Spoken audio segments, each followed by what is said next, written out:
Hello students, मैं अजय यादव आपका आपके अपने यूट्यूब चैनल आरएस एकेडमी में स्वागत करता हूं। हम लोग पढ़ रहे करंट अफेयर। अब करंट अफेयर में आज का हम लोगों का पहला प्रश्न सामने देखिए। यहाँ पर पहला प्रश्न दिया है, हाल ही में सर्वोच्च न्यायालय ने जगन्नाथ रथ यात्रा पर रोक लगाई है। यह यात्रा कहाँ पर आयोजित की जाती है? तो जगन्नाथ यात्रा कहाँ पर आयोजित की जाती है? तो यह पूरी उड़ीसा में,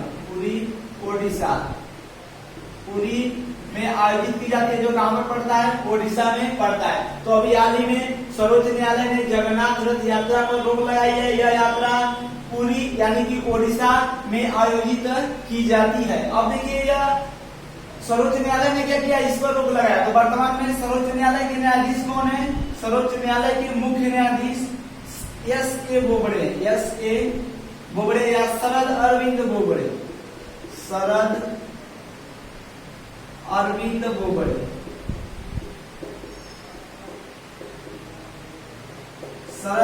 बोबड़े सर्वोच्च न्यायालय के वर्तमान में मुख्य न्यायाधीश है। इन्होंने क्या किया है? इस पर आरोप लगा लिया। अब इस पर रोक क्यों लगाई गई है? अच्छा, पहले इसको देख लेते हैं। शरद अरविंद बोबड़े यह क्या है? सर्वोच्च न्यायालय के मुख्य न्यायाधीश है। अगर ये पूछ लिया जाए किस नंबर के हैं, तो 47वें मुख्य न्यायाधीश है। भारत के वर्तमान में कौन? शरद अरविंद बोबड़े। और इन्होंने ही क्या किया है? जो रथ यात्रा है, जगन्नाथ रथ यात्रा, इस पर क्या किया है? रोक लगा दी है। अब देखिए, यह रोक लगा दी है। आयोजित कहां पर किया जाता है? ओडिशा में। किस स्थान पर? पुरी नामक स्थान पर किया जाता है। अब देखिए, यह जो रोक लगाई गई है, क्यों लगाई गई है? कोविड-19 के कारण। वर्तमान में कोविड-19 पूरे विश्व में छाया हुआ है और कोविड-19 का संक्रमण लोगों में अधिकतर न फैले, भीड़ वहां पर अधिक न लगे, इस कारण से किया गया है। कोविड-19 के कारण इस पर रोक लगाई गई है। अब देखिए, रोक किसने लगाई है? तो सर्वोच्च न्यायालय के मुख्य न्यायाधीश जो 47वें हैं, शरद अरविंद बोबड़े ने लगाई है। अब देखिए, थोड़ा इसके बारे में बात कर लेते हैं। जो जगन्नाथ रथ यात्रा है, इसकी जो रथ बनी होती है ना, जो इसकी रथ होती है, रथ किस चीज की बनी होती है? किस लकड़ी की बनी होती है? कई बार ऐसे भी प्रश्न पूछा जाता है, जो रथ है वह किस लकड़ी की बनी होती है? किस पेड़ की लकड़ी? नीम की लकड़ी की बनी होती है। नीम की लकड़ी की क्या होती है? जो रथ होती है जगन्नाथ जी की, यह रथ बनी होती है। अच्छा, यहाँ से एक प्रश्न बहुत इंपॉर्टेंट है। यह पूछता है कि नीम का वैज्ञानिक नाम क्या है? नीम की बनी होती है, लेकिन नीम का वैज्ञानिक नाम अगर पूछ दिया जाए तो नीम का अगर वैज्ञानिक नाम अगर देखा जाए तो आजादी रचिता इंडिका है। क्या? आजादी रचिता इंडिका। आजादी रचिता इंडिका किसका वैज्ञानिक नाम है? नीम का। अब देखिए, नीम की लकड़ी का रथ बनाया जाता है। किसका रथ? जगन्नाथ, भगवान जगन्नाथ जी का रथ। तो यहाँ से एक प्रश्न बनता है कि नीम की लकड़ी का बनाया जाता है। तो यहाँ पर हम अपनी भाषा में, अपनी लैंग्वेज में इसको नीम की लकड़ी करते हैं, लेकिन जिस लकड़ी का यह बनाया जाता है वहां पर क्या करते हैं? तो वहां पर इसको रारू करते हैं। क्या करते हैं? रारू। ऐसे प्रश्न बनेगा कि भगवान जगन्नाथ की रथ जिस लकड़ी की बनाई जाती है उसे क्या करते हैं? रारू करते हैं। क्या कहते हैं? रारू उसे कहते हैं, जिस लकड़ी की बनाई जाती है। लेकिन ऐसे पूछे किस पेड़ की लकड़ी होती है? नीम की। नीम का वैज्ञानिक नाम आजादी रचिता इंडिका होता है। अब देखिए, जो यह रथ यात्रा है, यह कब आयोजित की जाती है? तो आषाढ़ माह में आयोजित की जाती है। कब? आषाढ़ माह में शुक्ल पक्ष की द्वितीया को, शुक्ल पक्ष के द्वितीया, आषाढ़ माह के शुक्ल पक्ष के द्वितीया को यह आयोजित की जाती है रथ यात्रा। कहां पर? पुरी में। अब देखिए, जो यह रथ यात्रा आयोजित की जाती है, इसमें 3 प्रकार के रथ होते हैं। कितने रथ होते हैं? 3 रथ होते हैं। कितने? 3 रथ। सबसे पहले होता है बलराम का रथ। किनका? बलराम का, पहले नंबर पर। दूसरे पर होता है बलराम की बहन सुभद्रा का। और तीसरे नंबर पर, मतलब सबसे पीछे किनका रथ होता है? भगवान जगन्नाथ का। किनका? भगवान जगन्नाथ का। अब देखिए, यहाँ से एक प्रश्न इंपॉर्टेंट है और यह पूछा गया है, भगवान जगन्नाथ के रथ को क्या कहा जाता है? इनके रथ का नाम क्या है? तो भगवान जगन्नाथ के रथ का नाम है नंदी घोष। नाम क्या है? नंदी घोष। तो विश्वास है कि ये बातें जो भी आप लोगों को बताई गई समझ में आई होगी। अब देखिए बात यहाँ पर किसकी आई है, ओडिशा की आई है, क्योंकि ओडिशा के पूरी जिले में क्या हुआ है, सर्वोच्च न्यायालय ने जगन्नाथ जी की जो रथ यात्रा पुरी में लगती है इस पर क्या किया है, रोक लगा दिया है। अब देखिए पूरी यात्रा पर रोक क्यों लगाया है, कोविड-19 के कारण। अब यह आयोजित कब की जाती है, आषाढ़ माह के शुक्ल पक्ष के द्वितीया को। अब इसमें रथ के बारे में बताया गया, रथ किसकी बनी होती है, नीम के लकड़ी की। उसका जो वैज्ञानिक नाम आजादी रचिता इंडिका, जो रथ बनी होती है नीम की लकड़ी की, उसको वहां पर क्या करते हैं, तो जिस लकड़ी की रथ बनी होती है उसे रारूप करते हैं। अब इसमें 3 रथ होते हैं, बलराम, सुभद्रा और जगन्नाथ का। जगन्नाथ जी के रथ को नंदी घोष कहा जाता है। अब देखिए बात यहाँ पर ओडिशा की है, तो ओडिशा के बारे में जान लेते हैं। ओडिशा की राजधानी कहाँ पर है, भुवनेश्वर। ओडिशा की राजधानी भुवनेश्वर है और भुवनेश्वर ओडिशा की राजधानी है। और भुवनेश्वर में ही 2023 का हॉकी का वर्ल्ड कप होने वाला है। 2023 में हॉकी का विश्व कप कहां पर आयोजित किया जाएगा, भुवनेश्वर में किया जाएगा 2023 का। अगर 2023 का भुवनेश्वर में आयोजित किया जाएगा, लेकिन अगर पूछ लिया जाए 2018 वाला जो हॉकी का विश्व कप था वो कहां पर आयोजित किया गया था, वो अभी भुवनेश्वर में ही आयोजित किया गया था। अब देखिए बात किसकी है, ओडिशा की। ओडिशा की राजधानी भुवनेश्वर हो गई। 2023 का अगला जो हॉकी वर्ल्ड कप होगा कहां पर होगा, भुवनेश्वर में। 2018 का कहां पर हुआ था, वो भी भुवनेश्वर में हुआ था।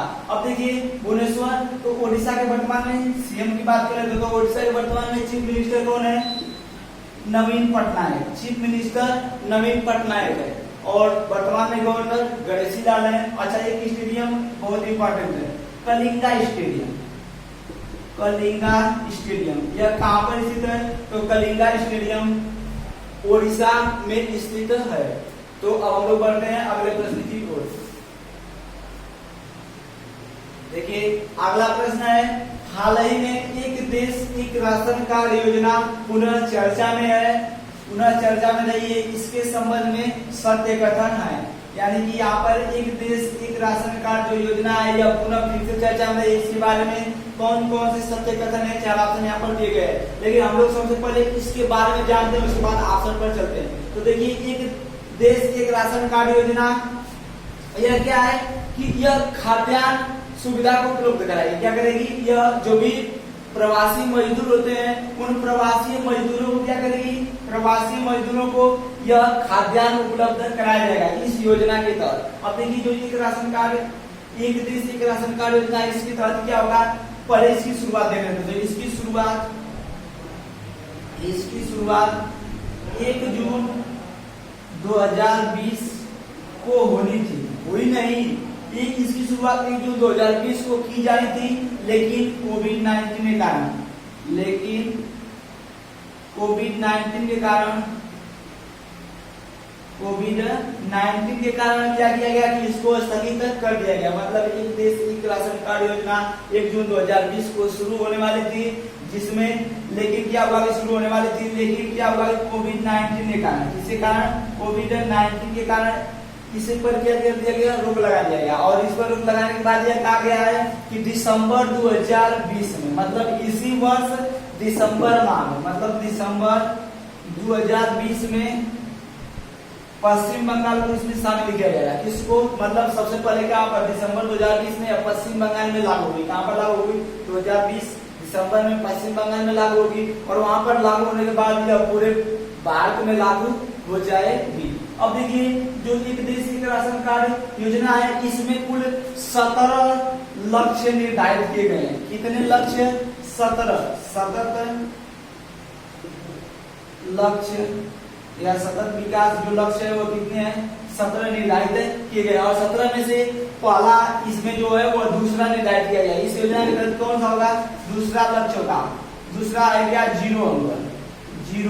यानी जीरो हंगर को क्या करना है, जो ये योजना है इसका लक्ष्य क्या है, जीरो हंगर। यानी कि कोई भी व्यक्ति ऐसा न रहे जो क्या हो, भूख के कारण मरे। तो कोई भी ऐसा न रहे जो व्यक्ति भूख के कारण मरे। इस काम से क्या किया गया, एक देश एक राशन कार्ड योजना को लागू किया गया। अभी लागू हुई नहीं है, लेकिन दिसंबर 2020 में पश्चिम बंगाल में लागू होने के बाद लागू हो जाएगी। अच्छा चलिए अब यहाँ पर ऑप्शन में देखते हैं। और ये भी बताएगा आपको कि देखिए जो यह योजना इसके तहत क्या होगा कि अगर कोई दूसरे राज्य का व्यक्ति अगर किसी दूसरे राज्य में जाकर रहता है तो उसको वहां पर भी राशन मिलेगा।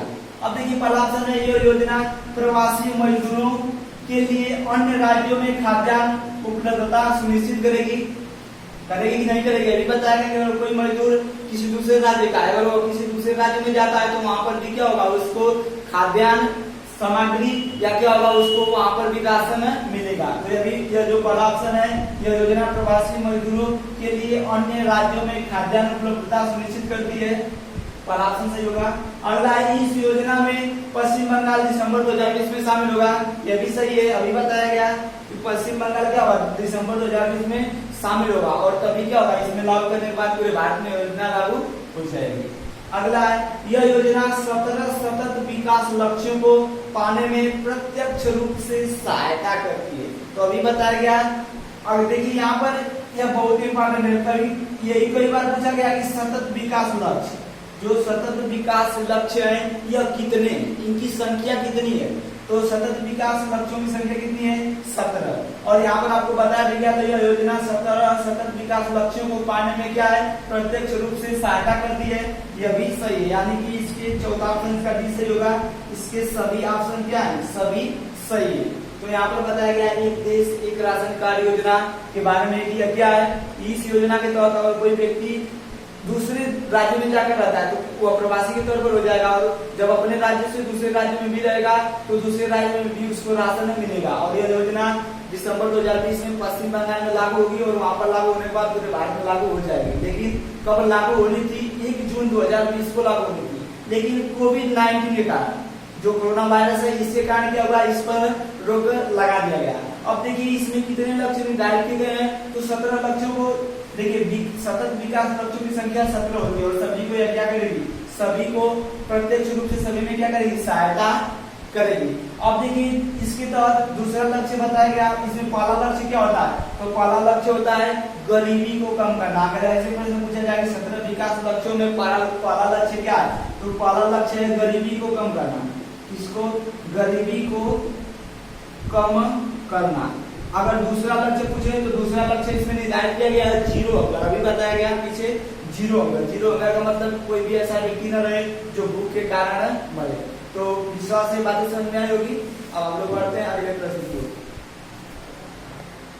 देखिए अगला नेक्स्ट प्रश्न है, हाल ही में एशियन इंफ्रास्ट्रक्चर इन्वेस्टमेंट बैंक यानी कि AIIB सुर्खियों में रहा है। इस बहुपक्षीय बैंक के वर्तमान में अध्यक्ष कौन है। देखिए यह प्रश्न बहुत ज्यादा इंपॉर्टेंट है और यह प्रश्न अभी हाल ही में IAS 2019 की परीक्षा में पूछा गया था, यह वाला प्रश्न। अब देखिए यह प्रश्न वर्तमान में चर्चा में क्यों है, तो अभी हाल ही में एशियन इंफ्रास्ट्रक्चर इन्वेस्टमेंट बैंक यानी कि AIIB सुर्खियों में रहा है। इसके वर्तमान में अध्यक्ष कौन है, तो इसके वर्तमान में अध्यक्ष हैं लिकुनजिन। कौन इसके वर्तमान में अध्यक्ष है, लिकुनजिन इसके वर्तमान में अध्यक्ष है। अब देखिए जो यह बैंक है यह चर्चा में क्यों है, तो अभी आपको पता चलेगा चर्चा में क्यों है, पहले इसके बारे में जानते हैं। देखिए इसके वर्तमान में हेड कौन है, लिकुनजिन है। और यह जो बैंक है यह जो क्या है AIIB यानी कि एशियन इंफ्रास्ट्रक्चर इन्वेस्टमेंट बैंक। यह जो बैंक है यह चीन का बैंक है। कहाँ का बैंक है, चीन यानी कि चाइना का यह एक बैंक है। अब देखिए चाइना का यह एक बैंक है और इसमें सबसे बड़ा भागीदार, जब भाई चाइना का बैंक है तो इसमें सबसे बड़ा भागीदार कौन होगा, वही होगा। तो इसका सबसे बड़ा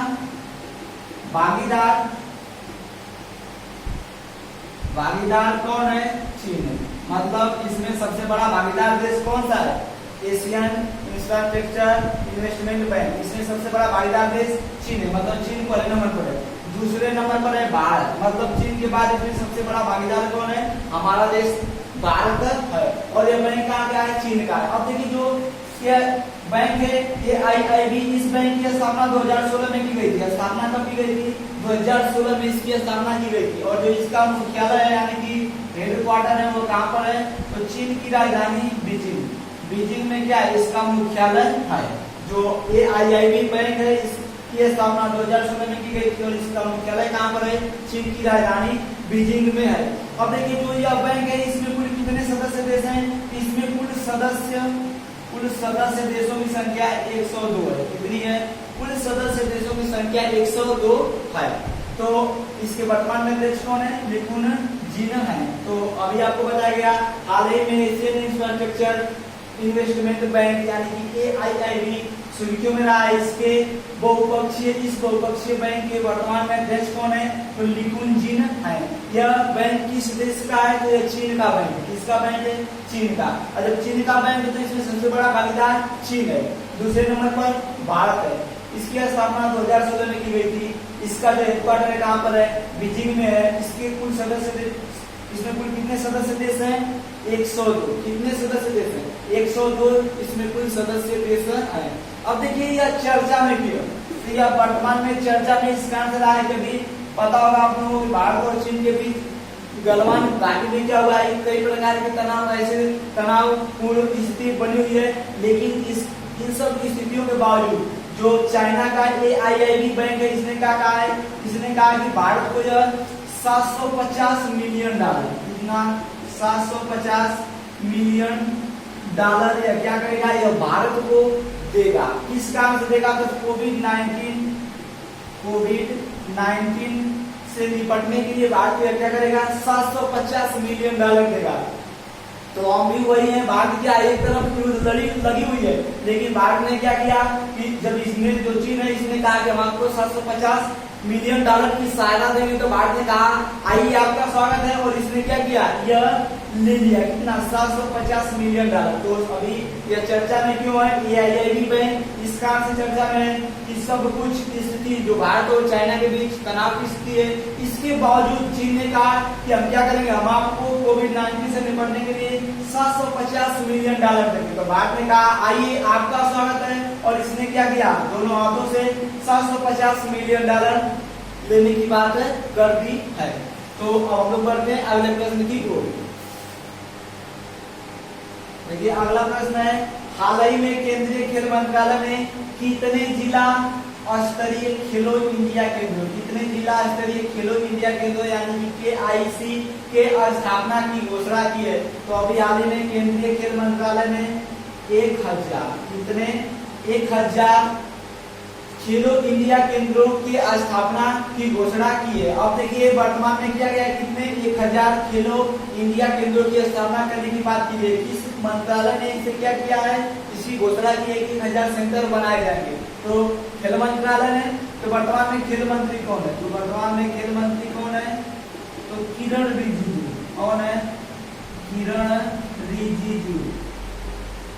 किरण रिजिजू भारत के वर्तमान में क्या है? खेल मंत्री है। और इन्होंने क्या किया है? 1000 खेलो इंडिया केंद्रों के स्थापना की घोषणा की है। अब देखिए खेलो इंडिया जो ये सेंटर बनाए जाएंगे, खेलो इंडिया केंद्र बनाए जाएंगे, क्यों इसकी घोषणा की गई? 1000 सेंटर बनाए जाएंगे। तो इस कारण से इसकी घोषणा की गई है कि जितने भी जमीनी स्तर पर जो भी खेल होते हैं, खेलों में क्या हो, जो भी बालक होते हैं उनकी जो भी प्रतिभा हो, उन प्रतिभाओं को निखारने के लिए, यानी कि अगर हम क्या करें, अगर हमारी प्रतिभा है कि हम क्या करें, खेल में आगे बढ़े, अगर खेल में आगे बढ़ सकते हैं तो हमें प्रोत्साहन दिया जाए, हमें प्रशिक्षण दिया जाए, जिसके माध्यम से क्या हो सके कि अब क्या हो, हमें ज्यादा से ज्यादा लोग क्या हो खेलों में भाग लें और अच्छे रैंक प्राप्त करें, जिससे क्या हो कि देश का सम्मान भी बढ़े। अगर मान लीजिए कहीं ओलंपिक में जाते हैं, ऐसे कहीं पर भी जाते हैं तो।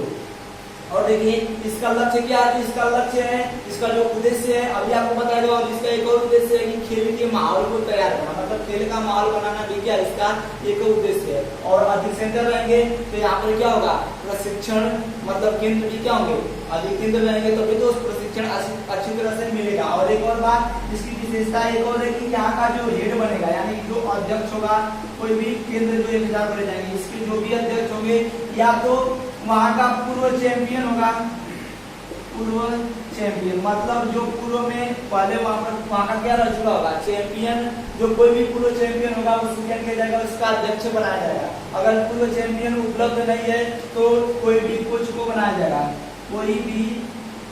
अगर कोई भी कोच होगा तो उस कोच को क्या किया जाएगा, उस कोच को वहां का हेड बनाया जाएगा। इस बात समझ में, तो किसी भी पूरे चैंपियन को बनाया जा सकता है या कोई भी कोच को वहां का हेड बनाया जाएगा।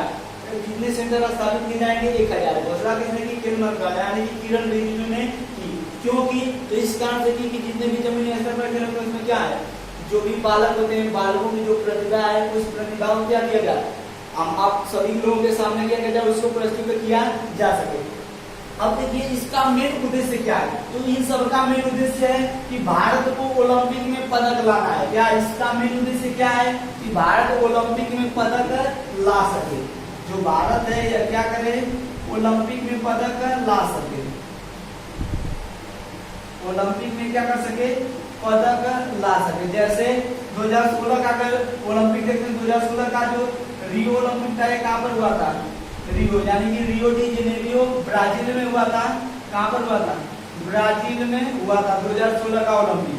और इसमें जब देखेंगे तो इसमें क्या था कि जितने भी हमारे पुरुष थे वो क्या करने गए थे, टूर करने गए थे, मतलब घूमने के लिए गए थे। और इन लोगों ने क्या किया, कितना पदक भारत के लिए लाया, तो जो आर्यभट्ट ने जीरो का आविष्कार किया था ना, आर्यभट्ट ने क्या किया था, जीरो का आविष्कार किया था। तो इन लोगों ने क्या किया, जितने भी पुरुष मेंबर थे मतलब पुरुष खिलाड़ी थे, इन पुरुष खिलाड़ियों ने क्या किया, आर्यभट्ट का जीरो लेकर आए थे। मतलब कितने पदक, जीरो पदक।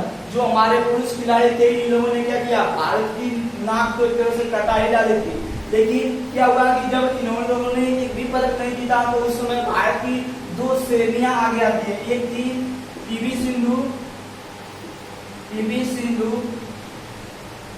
और दूसरी थी साक्षी मलिक।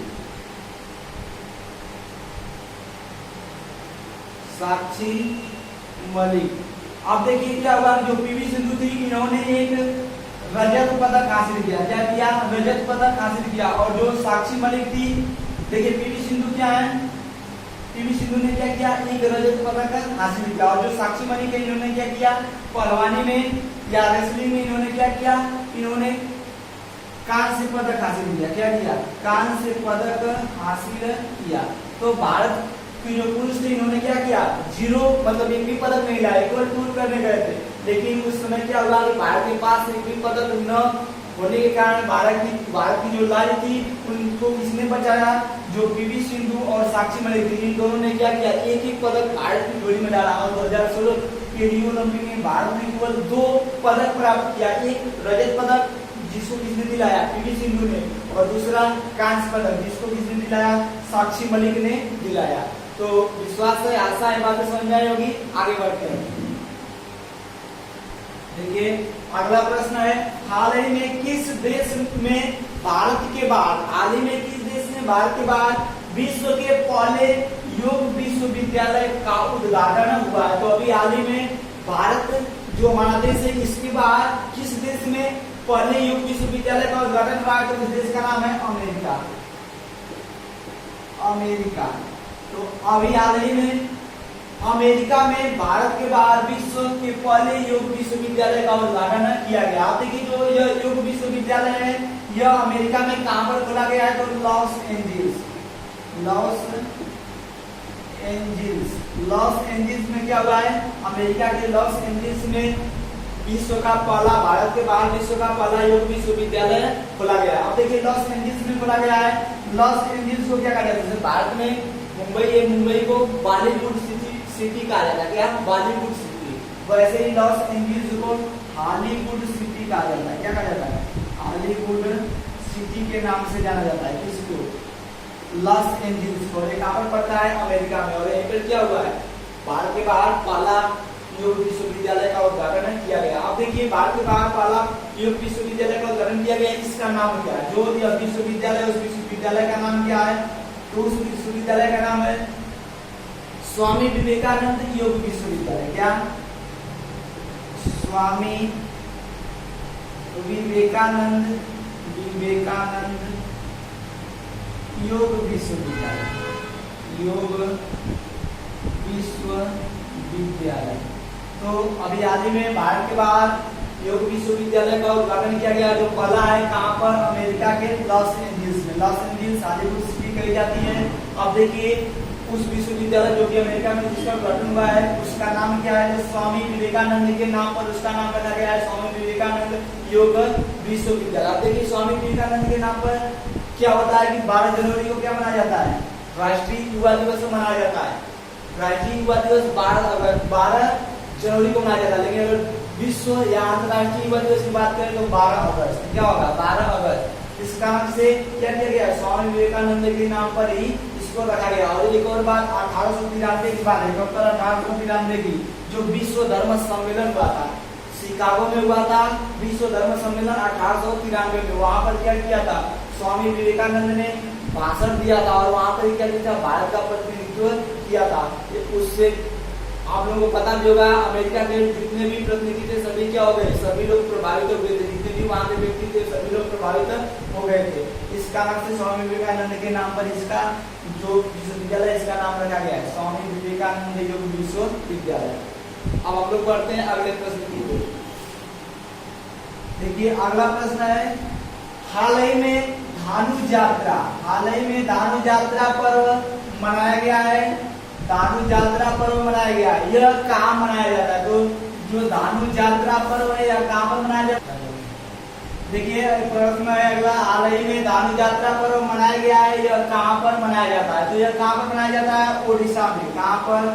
ओडिशा में यह मनाया जाता है। ओडिशा के बारगढ़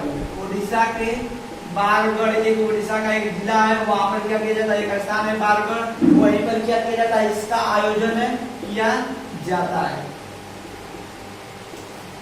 तो अभी हाल ही में धानु यात्रा पर्व मनाया गया है, कहाँ पर मनाया जाता है? ओडिशा के बारगढ़ में इसका आयोजन होता है, मतलब ये ओडिशा में मनाया जाता है।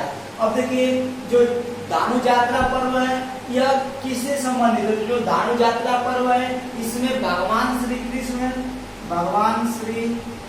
कृष्ण और कंस, भगवान श्री कृष्ण व कंस पर आधारित, यह जो धानु यात्रा पर्व है किस पर आधारित है? भगवान श्री कृष्ण और कंस के जीवन पर आधारित है। मतलब इन लोगों के बीच जो एक्टिविटी हुई थी उस एक्टिविटी को क्या किया जाता है, यहाँ पर प्रदर्शित किया जाता है। अब देखिए जो धानु यात्रा पर्व है यह इसलिए ज्यादा इंपॉर्टेंट है कि इसको 2014 में, धानु यात्रा पर्व को 2014 में राष्ट्रीय पर्व का दर्जा दिया गया है। किसका? राष्ट्रीय पर्व का दर्जा दिया गया है। तो राष्ट्रीय पर्व का दर्जा धानु यात्रा त्योहार को कब दिया गया? 2014 में। और यह अभी हाल ही में कहाँ पर मनाया गया? ओडिशा के बारगढ़ में इसका आयोजन किया गया था। और यह किस पर आधारित है? तो यह भगवान श्री कृष्ण और कंस के बीच जो भी विवाद है क्या उन्हीं के जीवन पर आधारित है। इसमें क्या किया जाता है, श्री कृष्ण और कंस का जो भी वर्णन था, जो काल था, उसे क्या किया जाता है, यहाँ पर दर्शाया जाता है। मतलब उन्हीं के बारे में क्या किया जाता है, उन्हीं से जीवन से रिलेटेड है धानु यात्रा पर्व। यह मनाया कहा जाता है उड़ीसा में। कहाँ पर आयोजन होता है? तो उड़ीसा में एक स्थान है बारगढ़, वहां पर क्या होता है, इसका आयोजन किया जाता है। अब देखिए यह क्यों इम्पोर्टेंट देते हैं? इसलिए इम्पोर्टेंट है कि 2014 में क्या किया गया, राष्ट्रीय पर्व का दर्जा दिया गया है। तो मुझे आशा है कि ये बातें आप लोगों को समझ में आई होगी। यहीं पर क्या होता है कि हमारा क्लास ओवर होता है। अगर जो भी बातें आप लोगों को बताइए यदि ये सब अच्छा लगा हो तो क्या करें, वीडियो को लाइक और शेयर जरूर करें तथा चैनल को सब्सक्राइब भी करें। इस वीडियो को देखने के लिए आप लोगों का धन्यवाद।